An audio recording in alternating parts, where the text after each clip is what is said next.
Judas Priest are pushing 50 years as a band, which is crazy. Heavy metal hasn't exactly held its own as a genre in the present day. Hearing that Judas Priest had supposedly kept its Chuggington charm alive even after all these decades is an astounding claim to me. The band had already impressed in their late career with fan favourite Painkiller, but if there's anything I'll need a painkiller for, it may just be the overbearing cheesiness all over Firepower, an album so rooted in cliche lyrics and generic heavy metal guitar riffs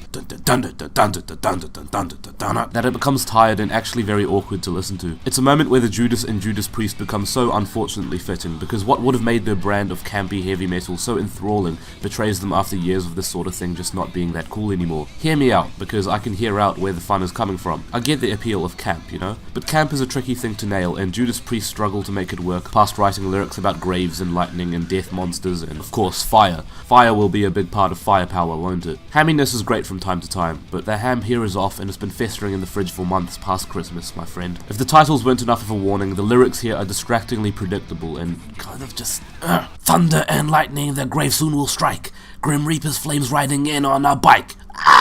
Some sort of scream like that, followed by a guitar solo, and mind you, the guitar solos on this album are pretty good. I mean, I give merit to several parts of the album, like the solo on Firepower, the title track that opens up the thing, is like a sweet release of melodic catharsis. Lightning Strike and Lone Wolf has genuinely menacing demeanors that sound fierce and ready to bonk you over the head with, like a wooden ruler or something. The grand and gorgeous transition from Guardian's guitar melody to the much more frenetic Rising from Ruins is a musical moment that'll actually stick with me for the year for how beautiful it sounded, so thumbs up to the fellas. Tell you what, the last 4 tracks on Firepower are very good, and actually saved my experience with the album a little bit. They're actually a saving grace because of how much they make an effort to not seem like run-of-the-mill heavy metal tracks, and actually become a beastly force to be reckoned with. Whereas tracks before them like Flamethrower, and especially Children of the Sun, lose the fuel in their hooks very quickly, and a group of tracks near the beginning like Evil Never Dies and Never the Heroes plod along awkwardly like pantomime horses. I don't mean to ruin the fun for anyone who found Firepower an absolute blast, pun very intended, but this was a difficult sit, even from someone who enjoys that over-the-top campy music. Judas Priest just struggled to give it the same conviction without coming off a bit worn out and recycled.